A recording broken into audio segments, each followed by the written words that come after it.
dear Federal Minister Johan Wadefull, dear Secretary General Alain Berset, Members of Parliament, Excellencies, ladies and gentlemen. On behalf of the European Movement Germany, I warmly welcome you all to our joint conference with the Federal Foreign Office and the Council of Europe, marking the 75th anniversary of Germany's membership in the Council. I'm really happy that we are gathered here today in this constellation.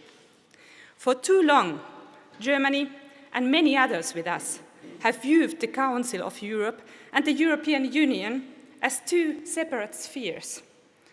But that view is not longer sustainable. As a matter of fact, it never was. European law and EU law must be considered together. If we mean what we say, if we are truly serious about European democracy and the idea of strengthening networks for democracy, because this is what is urgently needed right now. Freedom, democracy, and the rule of law are systematically connected with the social market economy. This is not just the opinion of the European movement, it is the spirit of our Constitution from 1949, the founding year of both the Council of Europe and the European Movement Germany. Back then, in the ashes of post-war Europe, Konrad Adenauer, Carlo Schmitt, and Elie Heuss-Knapp articulated a vision, a democratic Germany in the context of united Europe, a system in which freedom of association, representative democracy, and economic participation are not played off against each other, but instead support each other. This is the spirit we need also today. Therefore, and let me be very clear with this, the last thing that we need today is the promotion of distrust, fueled by some parts of our society and unfortunately also by politics, in terms of parliamentary inquiries and other activities. This strengthens the erosion of the society, not the unity. And the tragic fact is that this plays into the hands of authoritarian forces, both within and beyond our borders. In the light of Ukraine's fight for freedom, our freedom, we need this unity more than ever. Therefore, the response from the European movement is clear. We stand for broad-based cooperation, rooted in the common good among all democratic forces, from trade unions to business associations, from youth parliaments to media council, from associations to public institutions. This is what we call in our policy Lille Demokratie, living democracy in everyday life, not abstract but concrete, pluralistic, reliable, and yes, organized. This is precisely why we explicitly thank the Council of Europe for opening a new chapter with the Reykjavik Summit in 2023. We at the European Movement Germany are fully aware of our responsibility to ensure that Democracy Pact, so vigorously promoted by the Secretary General Berset, thank you for that, does not just reach the German public, but is actively supported by our own contributions. Among the 234 member organizations of our network, we have already appointed 8 democracy ambassadors. Reykjavik made also clear Europe needs more than a common market and competitiveness. It needs a foundation of values shaped by history and grounded in responsibility, because the threats today are numerous. That is why the work of the Council of Europe, from the European Court of Human Rights to the Venice Commission, must remain visible, because democracy needs more than civic engagement, it needs binding institutions. If there is one positive side effect of Russia's brutal aggression, it is this: it has drawn Europe's democracies closer together. Putin's nationalist, authoritarian, and inhuman regime has unintentionally sharpened our awareness of our common roots and our common values that deserve to be defended. In 2025, the European movement is returning to the spirit of 1949. We are grateful that the Council of Europe, with distinct support from the German Bundestag and the federal government, is doing the same, not backward-looking, but drawing strength from the origin. Let us continue working together for a democratic Europe with strong institutions, for a Germany that does not just acknowledge European responsibility, but actively shapes it. In the Council of Europe, in the European Union, and through the full breadth of its democracy forces. Thank you for your attention.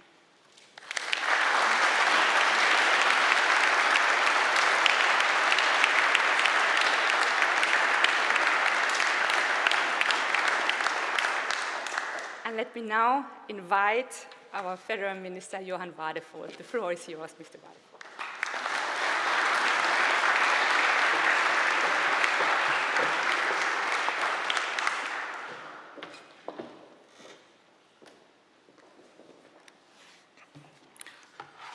Madam President, thank you so much.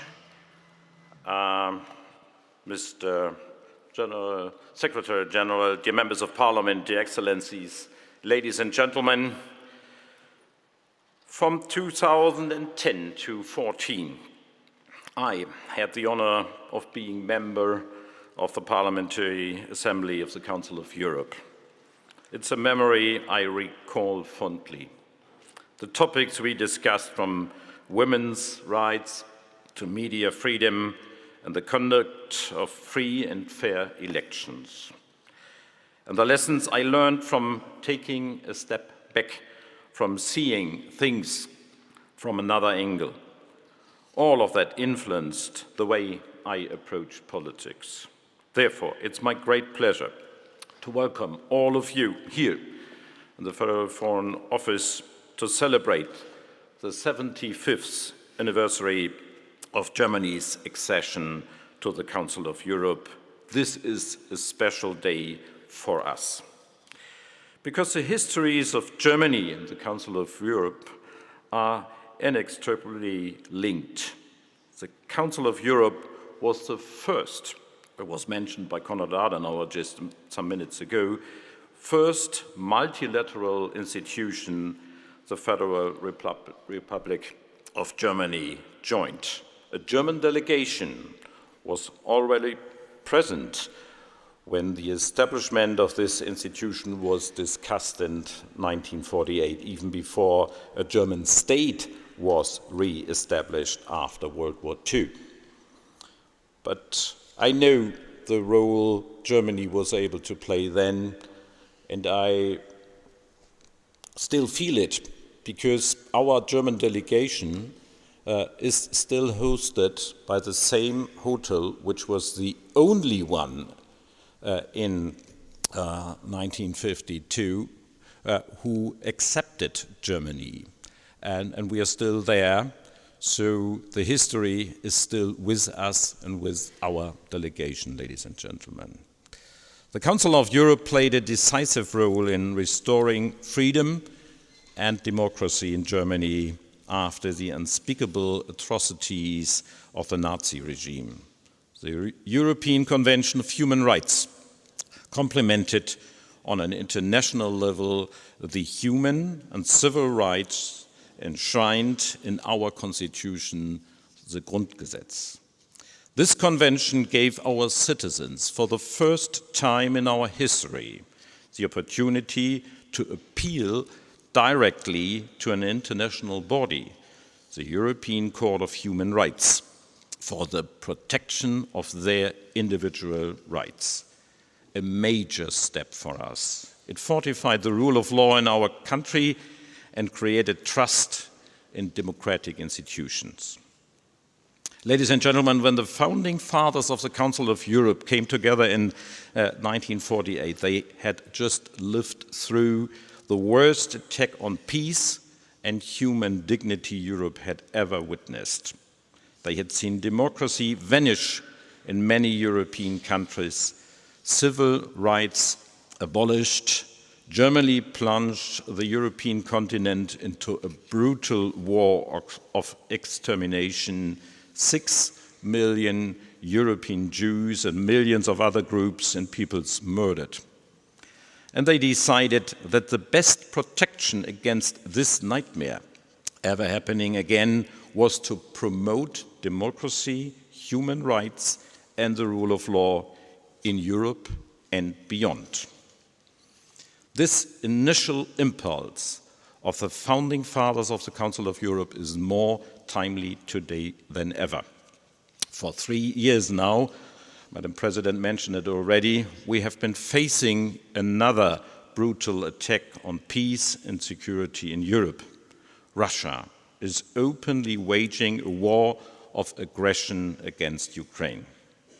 Under Putin's leadership, Russia seeks to exploit the weaknesses of our democracies and the vulnerabilities of our societies by promoting conspiracy theories, by sowing doubt in our democratic systems, by deepening divisions within our populations. Putin is denying his own citizens the basic democratic rights and protections codified in the European Convention of Human Rights. It was only consequential that the member states of the Council of Europe decided to exclude Russia, given its grave violation of the Council's core principles.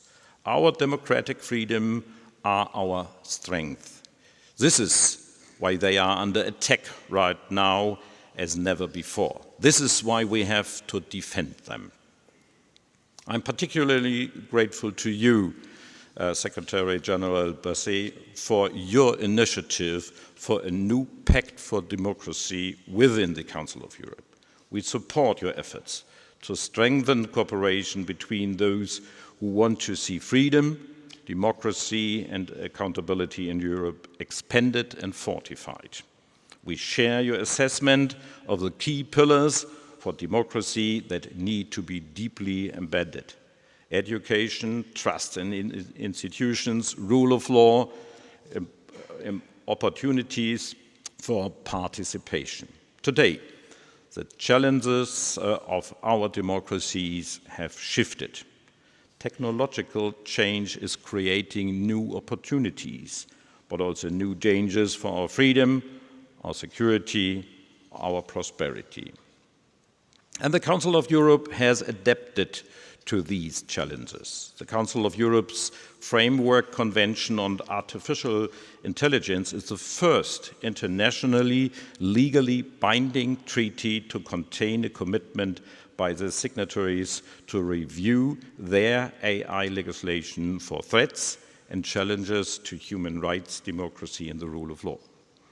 Via the European Union, all EU members are already signatories of the Framework Convention. For the non-EU members of the Council of Europe, it would certainly send a strong signal about respect of human rights if they were to become signatories of the Convention.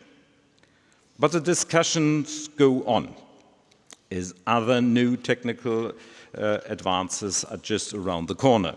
The fundamental questions remain, how can we make technological innovations in artificial intelligence compatible with human rights?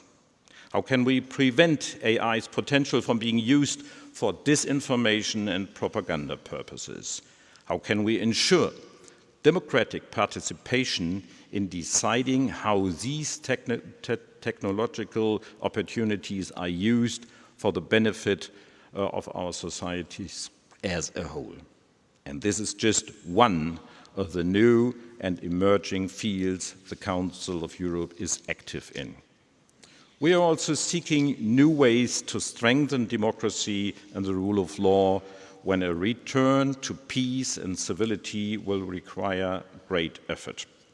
This is why the Council of Europe, the European Commission, Ukraine, and 37 other states have laid the legal foundations for the establishment of a special tribunal for the crime of aggression against Ukraine. Just 2 weeks ago, the Council of Europe and Ukraine signed a bilateral agreement that will advance the establishment of this special tribunal significantly. We will make sure that those responsible for the crime of aggression against Ukraine are held accountable. In international relations, one cornerstone of the rule of law is that grave violations of accepted norms cannot remain without consequences.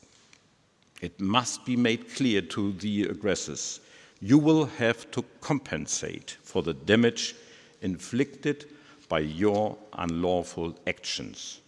The Council of Europe works for justice.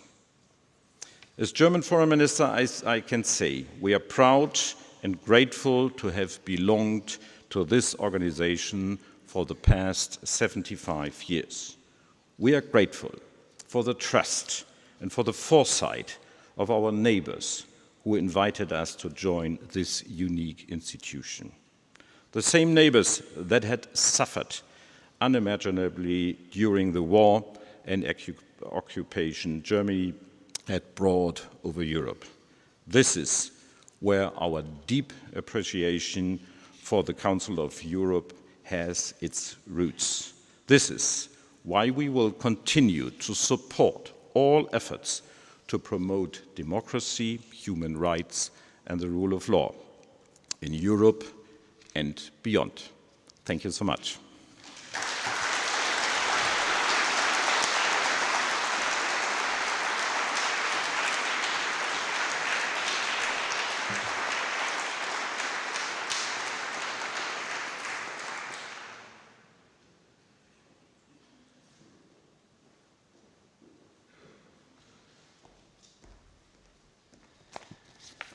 Sehr geehrter Herr Bundesminister Wadepool, sehr geehrte Frau Präsidentin der Europäischen Bewegung Deutschland, Exzellenzen, sehr verehrte Damen und Herren, guten Morgen allerseits. Es ist mir eine große Freude, heute in Berlin zu sein, an diesem besonderen Ort zu einem bedeutenden Anlass. So, good morning everyone. It's a real pleasure to be here in Berlin to mark these special moments in the relationship between Germany and the Council of Europe. It is an honor to share this moment and this stage with Dr. Anja Maja Mertens and with Minister Johann Wadepool, whose presence here today reflects Germany's continued commitment to the Council of Europe and its values.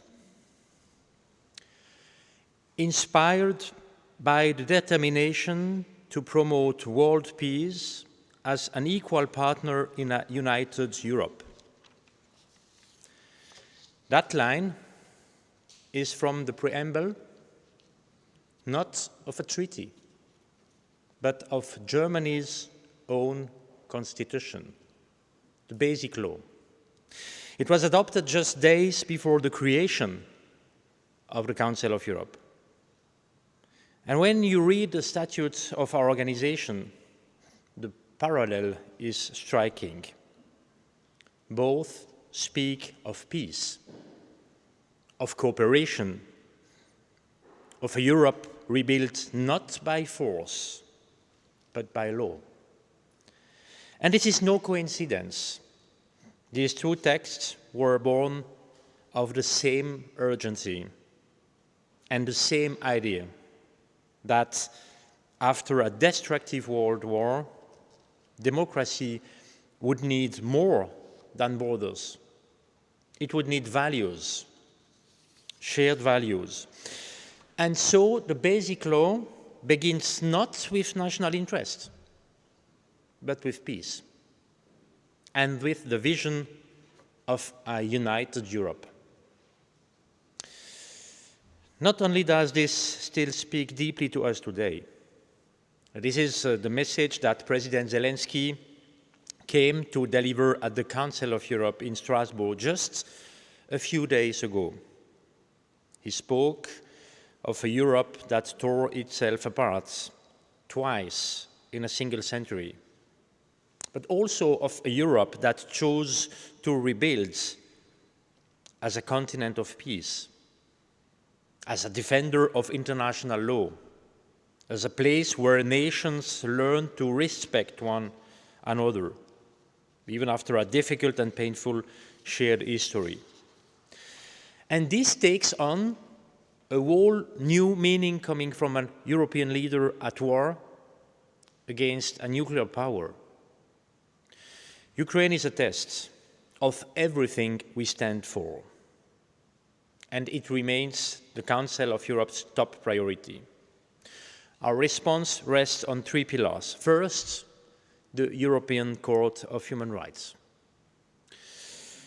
It is the only international court adjudicating human rights violations committed in the context of Russia's war of aggression against Ukraine. And tomorrow, yes, exactly tomorrow, the court will deliver its ruling in a major interstate case covering the entire conflict since 2014. Second, the Register of Damage. It was launched with Ukraine. It is backed by broad international support and already holding more than 40,000 claims. With Germany among its leading supporters, the register is now fully operational.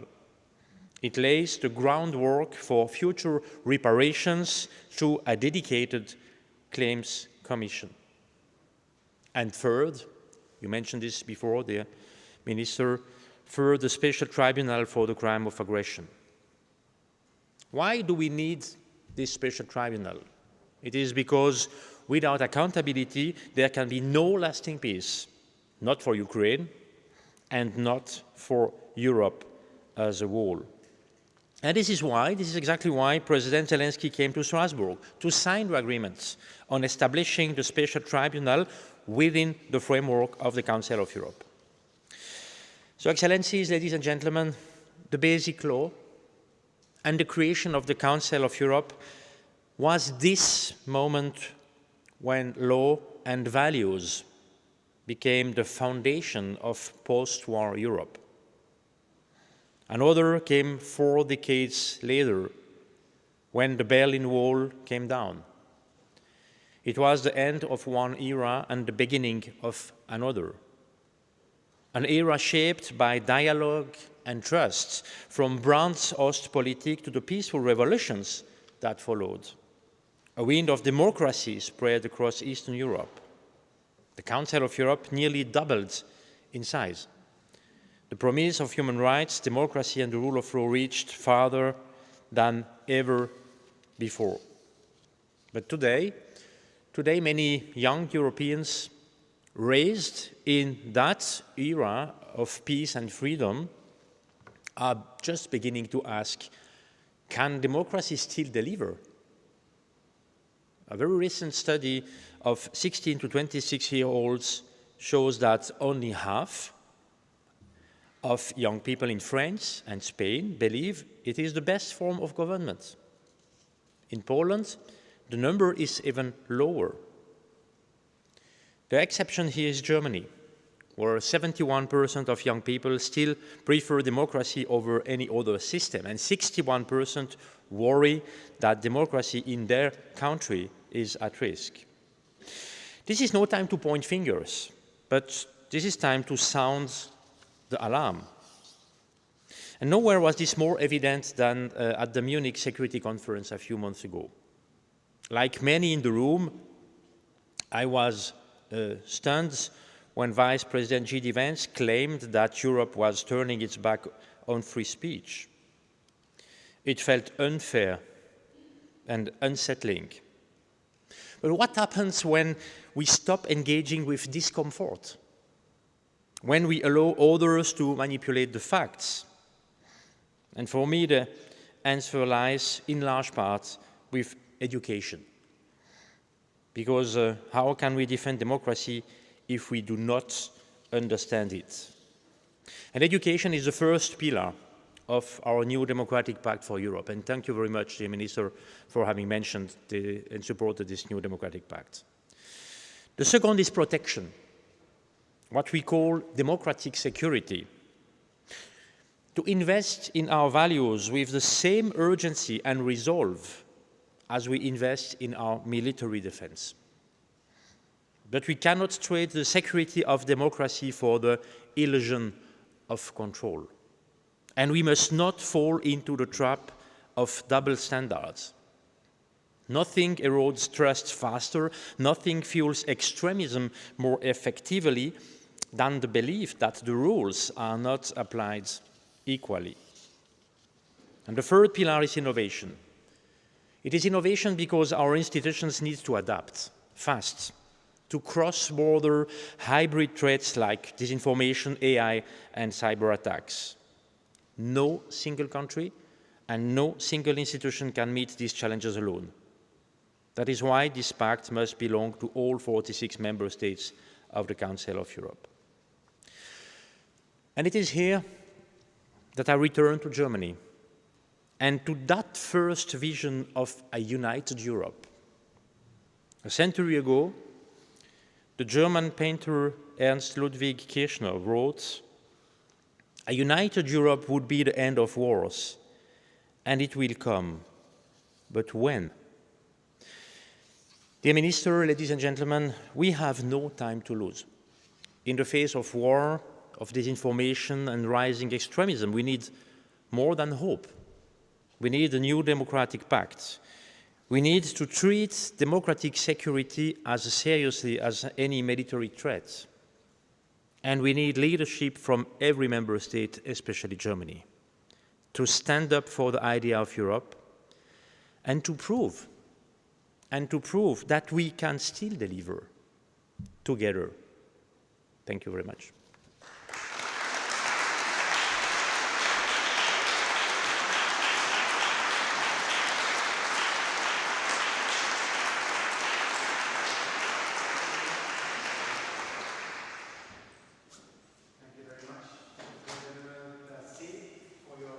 Message. Your words underline why the Council of Europe still remains a pillar of democracy and human rights. So thank you. Take this with you. So great applause. Thank you also for hosting us. Mr. Wadefuhl. And this all shows us the lasting and ongoing commitment, I think he can still hear me, take care, of Germany for the last 75 years being member of the Council of Europe. My name is Christian Johann. I'm director of the European Academy Berlin, and I serve on the board of the European Movement Germany, responsible for the first pillar the Secretary General just mentioned, for education and research. And it is my great pleasure and honor to guide you through today's conference program.